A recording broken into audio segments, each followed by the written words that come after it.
Good evening. This is Yvonne Smith from Jnissihair presenting Behind the Beauty.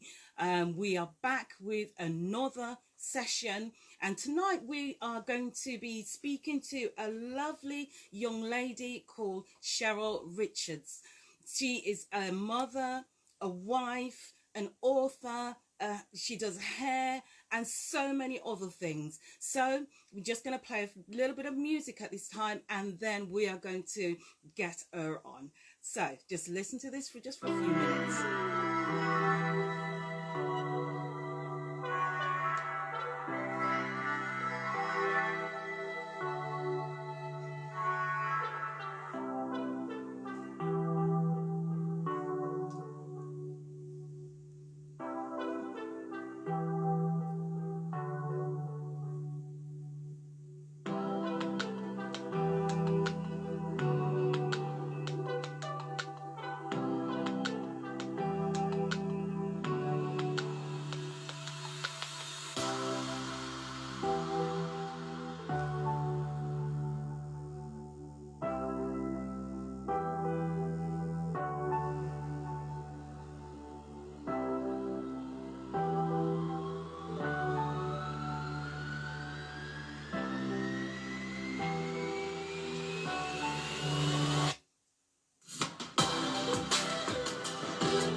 Hello and good evening, everyone.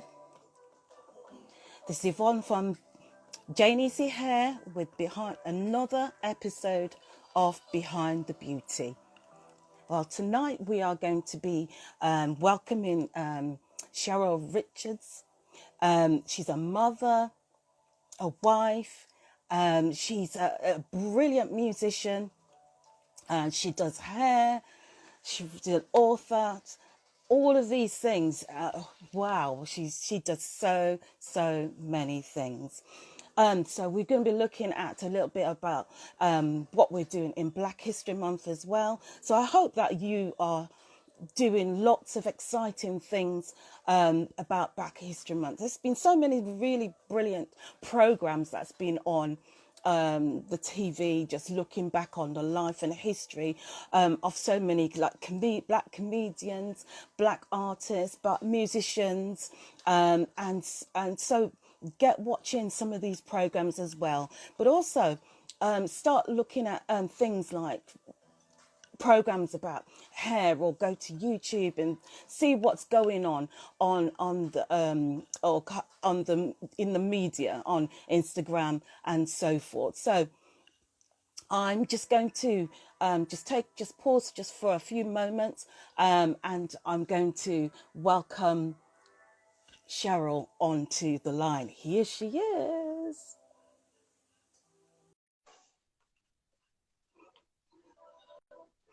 Here she is, ladies and gentlemen. She's coming.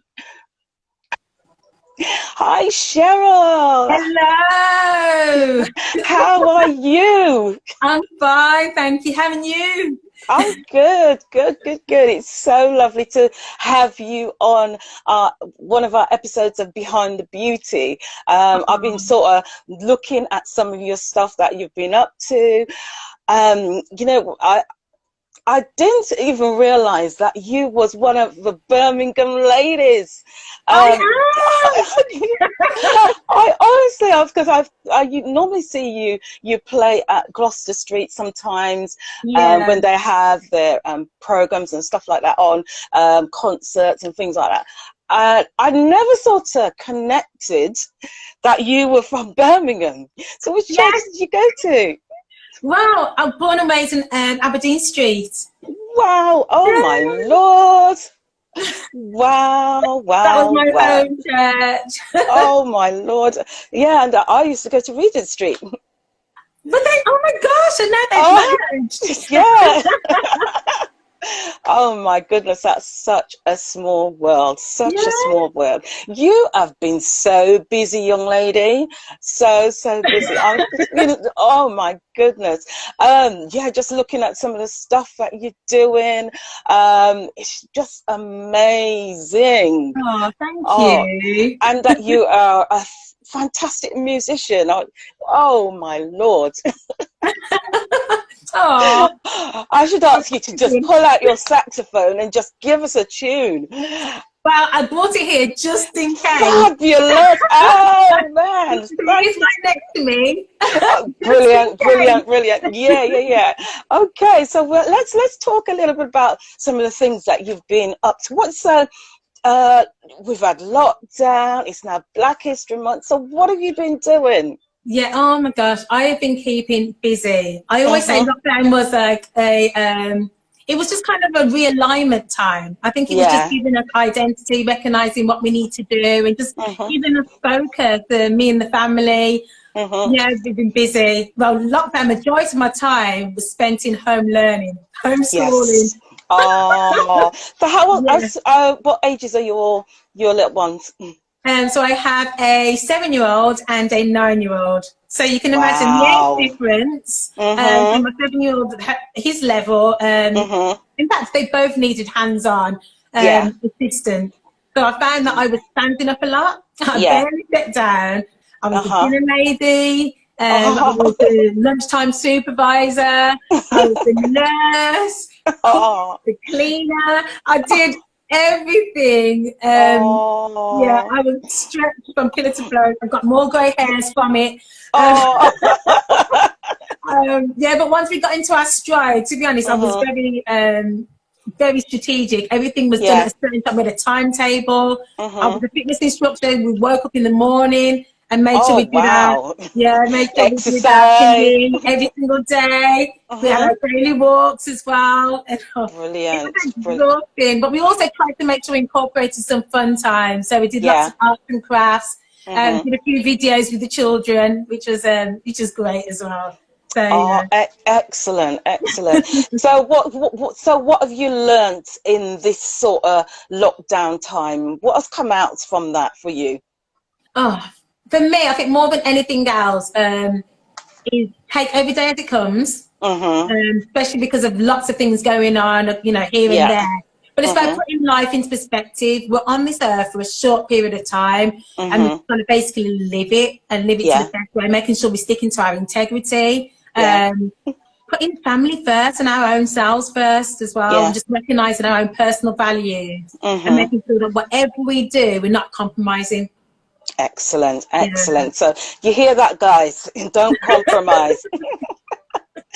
And mental Oh, health and well-being is so important. So having that yeah, balance as well, that yeah. fun, family time, as well as Mm-hmm. work as well, having that work-life Yeah. balance. Fantastic. So you said you've been doing some videos and things. What have you been working on? Wow. Well, because I've been working on some books, Mm-hmm. and I've been working on a program which I want to take into schools. So it is Yeah. about building up children's self-esteem, and it starts with the Mm-hmm. little children. So you're talking Mm-hmm. from nursery, probably Mm-hmm. key stage 1, and maybe into the early years of key stage 2. And Mm-hmm. it's about setting the foundations in place, about building up people's empathy, Yeah. so that individuals have an idea of celebrating others, but Mm-hmm. also for them to have a healthy love for themselves. So it's about identity as well. So the Oh, whole wow. program is built around the books which I've written. So I've done My Hair Curls. I've Mm-hmm. written another one which is it's all illustrated, picture illustrated, called My Skin Is. Yeah. Which is Oh, which was written quite a while ago. brilliant. We set up a while ago, but for this time, it just seems to Mm-hmm. be quite It's relevant, time. isn't it? It's very relevant right now. Yeah. So Yeah. it's recognising our skin and children to recognise that we're all different shades, but Yeah. we're all human beings. Excellent. And another powerful one is, what do you see when you look at me? And it's very simple concept. It's just recognising what we have similar rather Yeah. than focusing on our differences. Yes. So Yeah. the books stem from focusing on our celebrating diversity, and then it Mm-hmm. goes to recognising what we do have similar, because we're all human beings at the end of the day. Mm-hmm. There's a lot of things we have similar. So what started you on this journey of writing and wanting to write your own books? What started you on that little journey? Because it's Wow. turned out massive now, hasn't it? Well, hopefully. I'm still working on cutting the way through. Yeah. But literally, I've been married just over 11 years now. And just before I got married, I remember, as you mentioned already, I would go to church. So I'm from a church background. And when I was in premarital counselling with my, it wasn't then pastor, but was soon to come pastor, he then said, he was praying, and he just says, I can see you writing books. Now, I completely laughed it off, to be honest. I was just like, okay. And then I just thought, no, he's talking about my husband. My husband's the academic. He's the one who's doing his doctorate and doing all these other things. Okay. It's my husband. So what does he do? Oh, he's a solicitor, but he's also in pastoring as well. And he does, he's doing his doctorate in theology. So he's very academic. Wow. So I thought, no, I'm more practical. So I'm more hands-on. So I'm like, no, it's not me. Can't be talking about me. And a few years went on, and somebody else mentioned something to me, and I was like, what is going on? No. So you had a light bulb moment. It was like, yeah, but my light bulb moment actually happened. It was after I had my daughter. She was, she was just, literally just born. And you know, as parents, as mothers, the only 3 moments you really get is in the shower. Sure. So the shower was in my thinking time. And I just remember having this idea, my hair curls. So I went to a friend of mine and I was like, oh my gosh, I've got a perfect title for a book, because she was doing this whole natural hair movement and she was going around talking to people. Yeah. And I was like, you should write this book. It sounds so cute. My hair curls. Wouldn't that be so cute? And yeah, she looked at me and thought, okay, Sheryl. And then another shower moment when the light bulb kind of flicked on. The whole idea, the whole concept of the book came to mind. And I remember speaking to my husband and saying, I've got this idea. What do you think? And I wrote it down. Yes, so that's basically where it came from. It's the light bulb moment. Yes, that was amazing. Because I took it off. I didn't see that as something that I would do. But yeah, here I am.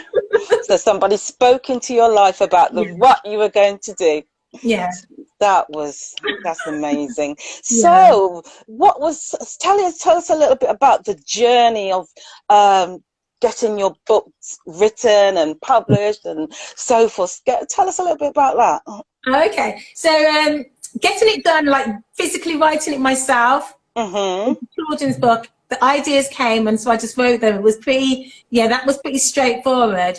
Where it starts to get difficult is when you come to the illustrating process. Yeah. So I found myself an illustrator, and you got to think about it. I had a very clear concept about what I wanted. I wanted the children to look and the colours and all the different things that I wanted. So then I had to try and convey that to the illustrator. And that's where the long process takes place, because you're constantly going backwards and forwards. Every single detail, even down to the wave pattern of the hair and all these little intricate things, you'd be absolutely amazed. The process you have to go through, the very eye colours of people, the shapes of their faces, the colours of what they wear, the background, all that, going backwards and forwards. It's totally amazing, but it is a lengthy process. Yeah. Did you get any support from your local church or brethren? What was that like? Well, at the time, it's funny because at the time we were kind of transitioning. So I had from the idea, the concept of the idea and the actual birthing of the books being published, we went through a period of time where myself and my husband was in a church, but then my husband we were called to ministry somewhere else. So we was in that transition period. Yeah. Of kind of moving and stepping out. So it was something that I kind of just did and was doing it kind of just going with the flow. And it wasn't until when I actually had the tangible book when people realised what I was really doing. So there was the odd women's meetings where I'd say, I'm working on something. But again, at the time I was still working in the educational system. I was a pastoral assistant in a secondary school. As well as being mummy, as well as being quite active in the church. So, so what sort of support and help or did the educational system help you with? The only support and help it gave me was the knowledge and the understanding of working with children and young people, to be honest with you. I've not actually connected with anybody for any handouts or anything like that. I've kind of gone very much, it's quite solo, and it was quite lonely at times, but I've got family and friends which I could bounce ideas off. Excellent. But working in education from the age of, when did I start? I started working with children actually from 14. Just the little job. You know, you would get those the holiday clubs, the day centres. So I started working in those right up to till very recently, when and even now, to be honest, I still work with children, but I do it in more of a voluntary side. So yeah, so that's all I know. That's all I know. So is this something that you're now doing full time, or what are you doing what are you doing, or just being mummy and just writing on the side? Well, I am. This is kind of what I'm doing full time. And about was it 2017 or 2018? It was one of those moments when I was just like, it's time to leave your job. Yeah. Now I didn't have the finances, didn't have anything like that, and I turned to my husband and I was like, babes, it's time. You know, I really believe it's time for me to step out and do what I'm doing. So, and he was just like, I will support you. So that's really handy when you've got someone who's willing to support you, and he's supported me completely throughout it. So yes, I quit my job. I went, I don't know if you've heard of the School of Social Entrepreneur. No, I haven't, but I was reading that through some of the stuff that you've written. So how did they support you? Well, with them, that's actually a School of Entrepreneurs. What they do, they're looking at different social entrepreneurs, and they you basically have to, it's like Dragon's Den. Yeah. So you have to apply to be a part of the school, and then you're on a course, and they take you through this course of business and setting up your own business, and you do it with them. They also give you a grant as well, so you get a mentor, so you're getting that kind of support. So that's been my main kind of bulk of support from a business perspective. How long was that training for? 1 year. Wow. 1 year, and it was 1 year. You had the group sessions, which was ever so often. You had your mentor meetings, and then you had your peer meetings as well. So that's when you get into small group. And it was great because they're giving you the tools that you need, but it's very practical. They basically give you a bird's eye view of what setting up your business is like, and then they say, right, here's the bird's eye view, here's all the information, now go and do it. And then each time you went back, you had to progress, and there were certain milestones you had to meet. So when I started that, I had nothing. There were people on the course which were already established businesses, and they were just going there just to kind of get that extra push and bit of knowledge. But I went there as a complete novice. But you said that you went there as a novice, but you had an idea. It was starting to birth, and I think that was your starting point, wasn't it? That was my starting point. So I suppose, yes, it was that, because when I started writing the children's books, I just thought, oh, it's a cute idea. It's something that I never had. Again, even though someone spoke it into my life how many years ago, I still didn't identify myself as an author. I didn't see myself in that way. It's just kind of something that, oh, this is my legacy, something for my children, and somebody else's child might like it too. So I never saw it as a business. So now you are an entrepreneur. Yeah. So what sort of things would you tell to budding entrepreneurs? What sort of nuggets would you say to them? Oh, nuggets. To be honest, my main thing that I'm saying right now, where I am, is I am a tortoise. I'm not trying to be the head. So I'm recognizing that I have to take it one day at a time, and I'm doing that a little bit one day at a time. And literally, I feel like I'm stepping out in faith constantly. You just got. There's a question that's come in. It says, how do you keep the fire burning for your business? Oh, every day I set myself little goals and I make sure I achieve them. So as long as I make things which are achievable, have smart targets, So my little goals, like doing this right now, this would be one of my goals for the week. Posting something on social media would be a goal. Making sure that I've put doing my account is a goal. But also, because my business is social enterprise, it's connecting with people. So in all honesty, it's a passion of mine anyway. So I think probably a key nugget is making sure that whatever you're doing, you're passionate about.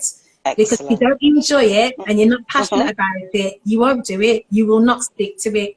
So because this is part of my nature. I'm something like, I'm a people pleaser by nature. I am. I love helping others. I love seeing others smile. So whatever I can do to just help others. So it's just part and parcel of who I am, to be honest. I've been looking at some of your pictures on your Instagram and your Facebook. You are a born model. Thank you. You've taken some absolutely fabulous pictures. It's beautiful, absolutely beautiful. Those two sort of like illustrations, is that some of your own artwork? Yes. So I what it is. In fact, it's funny you should say that, because growing up, and I think this is probably where my business idea came from, because in terms of self-esteem, I would never identify myself as being beautiful. It was something that I shied away from. I grew up in an area where, as a family, me and my family in my school, we were the only people of darker brown colour in the school. So I was I felt very different to everybody else. And, you know, having that and not really recognising your identity and not being proud of who I was in that moment left me. I was very shy, very kind of like introvert. I was I was a secret extrovert. But I'm the best of both now. So so when you're saying that about beautiful, I never saw myself as that. I do now, and I also see the beauty in others as well. So I just want everyone just to recognise how beautiful they are. And I just love being creative. So like you said about the artwork. That's absolutely lovely. I really, really like it. Thank you. Guys, you need to go and visit her page.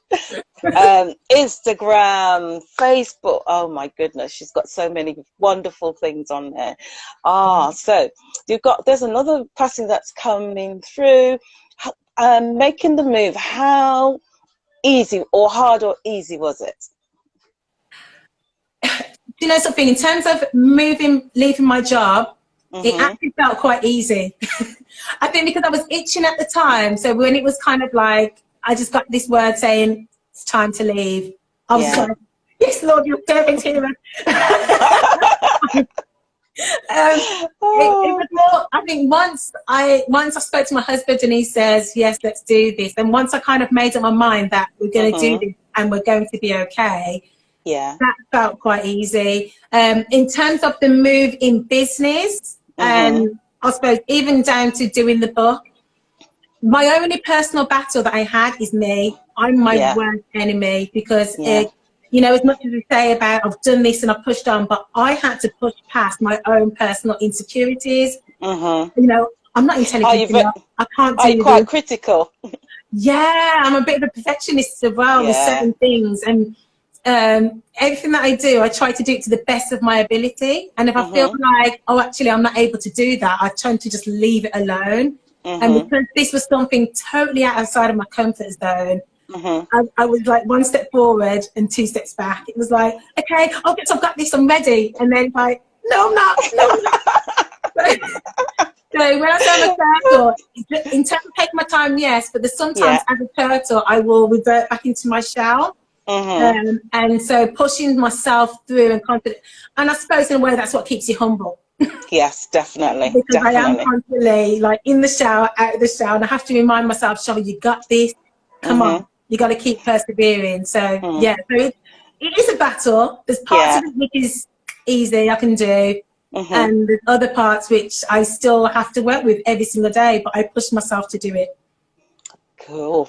So you've been on a journey of doing, looking back, critiquing yourself, and also looking forward to what goals you can set for yourself on a daily basis. So what's next? What's coming up next for you? Is another book on the horizon? What's coming next? I've written quite a few books, in all honesty. So there's quite a few which is there. So the way I see it in terms of the other books, I see it as a big empire. Books for every occasion. So these three that I've just referred to, that's kind of my self-esteem issues. Yeah. But then I've got the everyday lives one as well, and I've got one which is focusing on different celebrations. So I'm looking at different types of families and celebrating different types of families as well. So there's quite a few characters in the book. So I want to kind of open up and just unpick each of their family dynamics and be able to bring that into play as well. But also looking at social experiences like children, you know, from a young age, how many books are there for children which is really addressing some of the social issues they're going to have to tackle, which is so good if we can give them those tools to be able to deal with it from a young age, so when they get older they'll be able to cope better. So dealing with death, and that is so big. Big over this time of lockdown. How children deal with that, and if they can't see their parents or their loved ones, it's really hard, Hi Lady T, thank you for coming on board. So who was your greatest influencer that got you writing? You know, like I said, because it wasn't something I was going to do, I wasn't going to do it at all, so it's really weird. I think probably, oh gosh, the greatest influencer. I don't think I actually have one. Not in terms of writing, but there's many women and who I do see who are out there persevering and just achieving great things, which inspire me every single day. So even when I look at my mum and look at the things that she's achieved through her lifestyle, having very little and just being able to make something out of it. In terms of us being creative, it comes from my mum, because it was like... So she's your greatest inspiration. I suppose to a certain degree, because it's like, it's like, you know, you're not going to get that. So if you want it, you're going to have to learn how to make it. That's it. That's you don't have the money for a painting in the house, you better paint one. You kind of make do. You kind of make do, and because I've learned how to make do with with the little I have and make it into something great. That comes from my mum, my dad, my family members. They influenced me quite massively. Did you have to get like the sewing machine out and start making clothes and all that sort of thing? You know, something. My mum made our clothes. We had to do that. Yeah, and you have to sew the holes in the socks. With the new socks. And the shoes had to last for the year. So if there was a hole in it, you better find a cereal box. Put it in the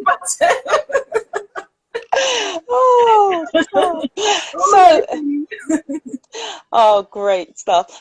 I'm going to say hello, Latoya, Lady T, and everybody else who's joined us tonight. Thank you so much for coming on board. This is Behind the Beauty, and I'm talking to Sheryl Richards, an author, a mum. She does art, she plays the saxophone, and she's going to do a tune for us soon.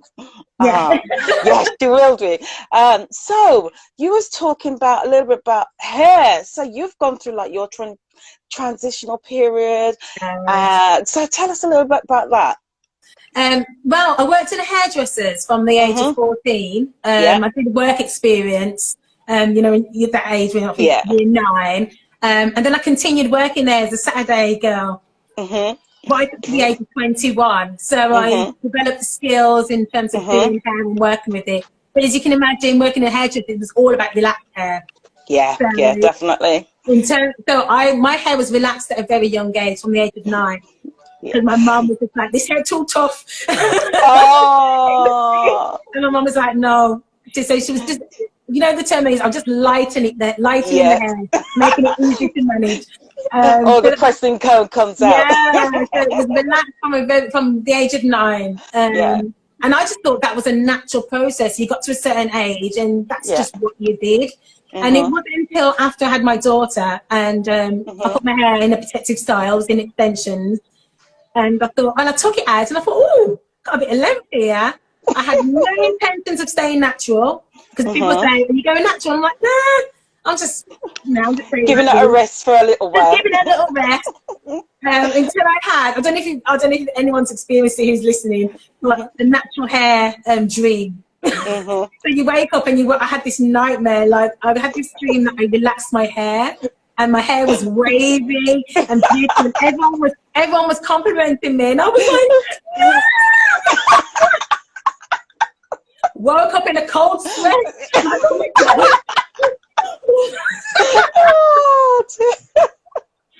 And then after that, I was like, okay, I'm natural. And I've been natural ever since. So yeah, since my daughter's 9 now, so 9 years I've been natural. Yeah. Oh wow. Yeah, I think my journey's probably 6 years, maybe 6 years ago. Yeah. So I've always done hairdressing, and as you can see, this is my salon behind me. Yeah, so I've always had relaxed hair from way down. And transitioning, and I always just feel, oh my gosh, the roots are coming through. I can't comb them roots, get the relaxer back out. But they kind of just challenged me to give it a go, Mum, give it a go. So that's what I did. So yeah. So what sort of things do you said you've got 4C hair. So what sort of thing? Yeah. So what sort of things do you do to treat your hair and look after it, to maintain it? Okay, so majority of the time my hair is in a twisted style, so it's majority in a protective hairstyle. So that's my main key thing. I always say to everybody, if you want to maintain your hair, if you want to maintain healthy hair, protect it. So always twisted. So I've done a twist out for you today. Yeah, lovely. Yeah. But in terms of maintaining it and keeping it healthy, moisture. So every day I will make sure my hair is twisted. I might do a little bit of the spray bottle using the lock method, which is the liquid, the oil and the cream, just to make sure it's moisturized. And I do regular trims. So every single time I twist it, I will just kind of trim the ends just to make sure that I'm getting all the dead ends off. Getting all the dead ends. So the hair, because I'm not about length. My main focus is hair health. But even when I'm doing workshops on hair, I will talk to individuals about finger detangling. So I don't use combs. For one, combs will break in my hair, so there's no point. I don't use heat in my hair. If I have used heat, I think the last time I used it was last year, mid last year, and that was for a wedding I was going to, and the style I wanted, because I can't use gel. I don't know if I use could gel straight mine up. I did it today. Gel can't work for my hair. If I put gel on, it just goes. It's moisture. My hair This is just my edge control today. I just thought it was like a huge afro, and I thought, no, slap it back. It doesn't work for me. I try it. You know, people clip down the edges and it looks so cute. It doesn't work. I can't. My hair just goes like. Oh wow! Wow! My hair just loves moisture. It needs moisture, and it's just like it will just poof out. So I don't do the thing. So I don't blow dry it. I just let it dry naturally. I just twist it, wash it, condition it, put my products in, and twist it, and then it's done. Oh, your cousin's on here, my Miss Unique. Hello there. Oh, so okay. What about what do you do to your daughter? Because there was a little snippet on your site, that you was talking to her about her hair. Tell us about what you were talking about. Oh yeah, because my daughter's hair. Oh my gosh, her hair is so beautiful. It's thick, it's healthy, long. So exactly how I treat my hair is the same way I treat hers. So with my daughter, she has a hair day, and I make it into a pampering time. So it's all about her. Oh, that's so lovely. She choose her hairstyle. least then if she chooses a hairstyle, I know she's going to sit down and let me do her hair. Because she's like, look, this is the style you want. If you want it to look like this, I'm going to do it. I make sure I take my time, so I'm not rushing the process, and I take my time, finger detangle, because I know if it's hurting her or it's pulling or any of that, she's not going to find it pleasant. And if she finds it unpleasant, she's then going to think her hair is unpleasant. Yeah, so that's what we used to go through when we was little. Like, those hair washing, yeah. And get the comb and conk you. Yeah. You have to keep still. Oh man. Yeah. I think I was traumatized. Oh my God. And that's why the relaxer was like our best friend. Yeah. Our eggs was like, can't do it. It was awful. And I always found they'd always be rushing when they're doing our hair. Yeah. And it's always like, come on. and they keep saying something like, that not hurt. So I know it still. It's like screaming. I take my time, and if I'm like, sorry, darling, and she's like, it's okay, Mom. And I just like, yeah. So she gets to put a movie on. She chooses TV, so she would choose what she wants to watch, and then we make sure. Yeah, the process, and I make sure I take my time. I finger detangle. I don't comb her hair just like I do with mine. The only thing I use is the tail end to chemo, because I couldn't chemo hair before having my daughter. It's something like wow. I was doing relaxed hair. I wasn't used to doing chemos. I can do the single plait, but not chemo. And when I was trying to get people to do my daughter's hair, everyone was like, "No, her hair's too much." was she screaming? Yeah, no, I had to learn. But now, those same people that want to do my daughter's hair, I'm now doing their child hair. Really? Oh, wow. That's brilliant. Brilliant. So brilliant. She loves her hair now. And there was a time when she wanted a hair like Anna or Elsa, because that's the images they had. And there was times when she questioned the colour of her skin, because questioned why she looked why didn't God make me black? Why was why is my skin like? And you have to address those questions. And rather than me getting angry and saying, shut him out, none of that. It was more, we just took our time and we just talked. We talked about it. We talked about why she's beautiful, why she's different, but how amazing she is. And she still has that attitude. And I'm so grateful because she inspired me. Just the way she is, and the way she just carries herself. I'm like, oh, she's so beautiful. So that's something else that inspires me. My child, my children, definitely. both of them. Oh, that's so lovely that you can talk so passionately about all the things that you do. I'm so proud of you. Oh, thank you. So proud of you. So proud of you. And Sheryl, lots of things that you've spoken about. You said that I've read that you can sing, lady. You said that you do a choir, you can sing. So you are all-rounder musician. I am, yeah. Well, the choir thing, growing up in Aberdeen Street, I joined the choir. Again, it's been through a lot of things that happened at 14 for me. Probably around that age when I started the Aberdeen Street Fellowship Choir, and so you kind of grow up just doing that. Again, I don't see myself as a singer. This is something else, which I'm just like, okay, God. Like, how did this happen? But when I was in the choir, it came to the point where I was directing choirs. But then I got married and I was taken to another church. They didn't have a choir there, so I was no longer had the choir experience. And so when my husband then started ministry, he says, "Oh, I think we're really good if we do a community choir." And I was just kind of like, okay, thinking, what? But then what we did, we just put some posters up in the local library and put something on Facebook, and people turned up.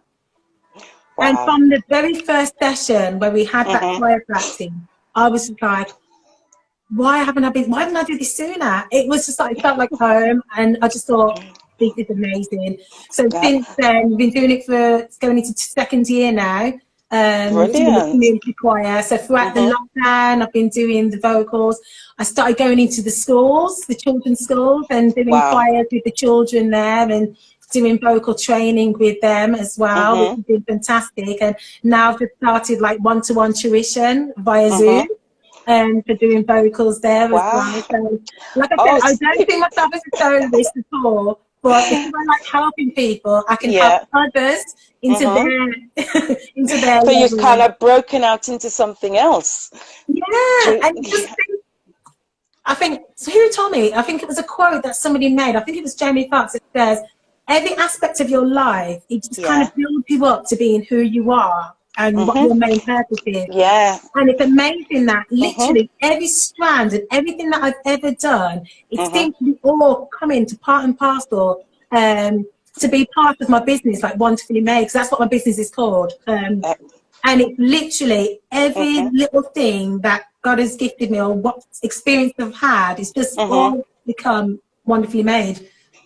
So it's a bit like a jigsaw puzzle, and now you're starting to see a bit more of the picture of what God wanted for you. And Wonderfully Made is it's just such a lovely title for the whole person.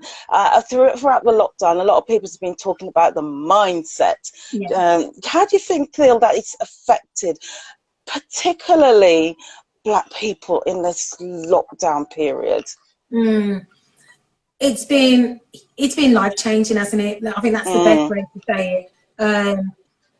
We had in my home church, which I came from and I've been to, we had a number of people in Church God of Prophecy as a whole. There's a lot of people passing away, so there's been a lot of shock in that sense, which has been completely life-changing. I think as we go around as human beings, we got so used to just doing everything and just getting on with life. This is how it's supposed to be. This is how that's supposed to be. This whole experience of this pandemic has literally witched and smacked us in the face and made it stop. In some cases, it's been, again, reflective. But even as Black people, with the Black Lives Matter and everything that was going on, it just thinks it's literally been transforming, and I really hope that this is not an issue which is, okay, this has happened, it's just for the pandemic, and then as soon as and I can feel things starting to get back to normal, and I'm encouraging people, don't forget the process, don't forget what we've been through in this time, and still hold on to what we've learned. We need to make sure that our minds are actually clear, that we're having that healthy balance, doing the daily walk. I know so many people, including myself, which started to exercise again, was out, getting the whole family together to do it and doing it together. And then suddenly, you know, they said you can go back to work and no one's got time anymore. I found during the lockdown, we were all making sure we connected with family and friends that we've not spoken to for ages. Just check, how you doing? Not spoke to you. What's going on? You know, even people from school, you're like, hello. How are you? Just make it, and things which I think during this lockdown period is just reminding us just to reconnect with people, knowing who we are, and being that is really important. And analysing and really thinking, okay, wait a minute, and the mindset that I have, especially as a Black woman, where does this come from? We saw with the Black Lives Movement, a lot of it was, you know, gearing towards the men and the brutality of the police brutality in America and in England. But there's a lot of things for women as well that we have to go through, that we have to battle through, which is not always recognised. And we had to kind of just fall back and think, you know something, why do I think that way? Where's that come from? I need to analyse that, and I need to reject it as well. So, sort of that inbuilt mentality. It's just passed down from one generation to the other. That's how you got to be. That's how you got to be. Sometimes you got to struggle. And why should we struggle? You know what I mean? Why? That mentality needs to be broken. But also, sometimes I think some of the times we're fighting something which is not ours to fight. We're holding on to things which is not ours to hold on to. That's so true. I started to say, hi, I'm Sheryl. Hi, I'm Sheryl. Rather than trying to always kind of go into, I mean, I live in Tamworth now. I'm in Tamworth, it's predominantly white. So I'm in a community where, similar to how I grew up, we stand out. But rather than going into an environment and be conscious of who I am, I go into an environment and I'm shining as who I am, because I'm letting them know that I'm representing I'm representing all my people. Yes, that's it. You know your identity. I know my identity. I know who I am, and I'm proud of who I am. And I'm going to share that with you. And I'm going to make sure you know that this is who I am. And I want the schools to make sure they put in Black history into the schools. I want to make sure that you know that as a Black woman, this is my experiences and it's real. Fantastic. And I think during the pandemic, it's made me more confident to actually say, no, you need to hear me, because my story is real, your story is real, and everybody has a story. And I do fully endorse that all lives matter, but I'm going to share my story too. That's it. And we got a comment about being a Disney princess. Let's just read that. Black natural hair representation is needed in children media. Image if we got a Disney princess with Bantu knots. Oh my God, that'd be amazing. You can write that. Angeline is ready to be a Disney princess. Excellent. Oh, that should be so lovely. Lovely. So where can people get your books from? Well, my book, there's a number of places where they can get it. There's my book basket, which is based in Birmingham, at the Legacy Centre, which used to be called The Drum. The books that are there. There's also No Ordinary Bookshop, which is online. So people type in No Ordinary Bookshop. It's available there. And just recently, I should have got the name of the shop, but a friend of mine is actually in Sutton Coldfield. So they've got a bookshop there, which has got my details as well. Also, if you just Google it, Amazon it, it's all there. Excellent. So if they link onto your Instagram or your Facebook, they can also find you. They'll also find me. I do answer, so come and talk to me. I'm happy to talk to you about my books. I'm happy to go into schools and just share with children about identity and do workshops. Like I said, I've got a wealth of knowledge and background of working with children and young people, so I'm very diverse in my experience, so ask me what I can do and trust me, there's nothing I can do it. Brilliant. So you're an all-rounder. I'm a jack of all trades and proud of it. Excellent. So Sheryl, are you going to give us a tune? I think I had it next to me. I have no idea what I'm going to play. But oh, you can just make it up as you go along. I will.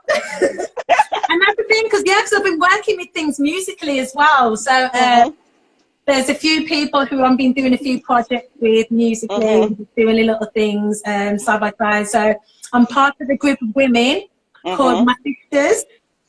Lovely. Yeah, so we came together. I don't know if you've heard of Kufemi. Kufemi. You know Millicent Stevens? Yeah.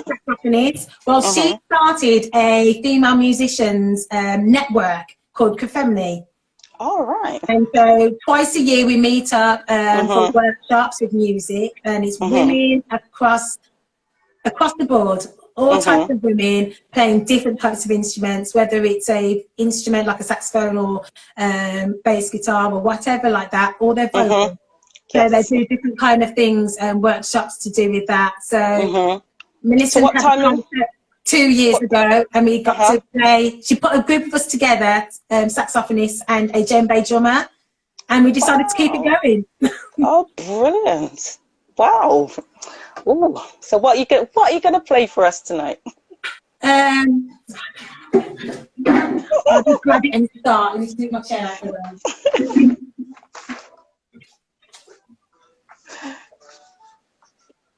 You watch, I'll probably squeak all over the place now. I'm sure you're going to be absolutely fantastic. No backing music.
That was, oh, that was amazing.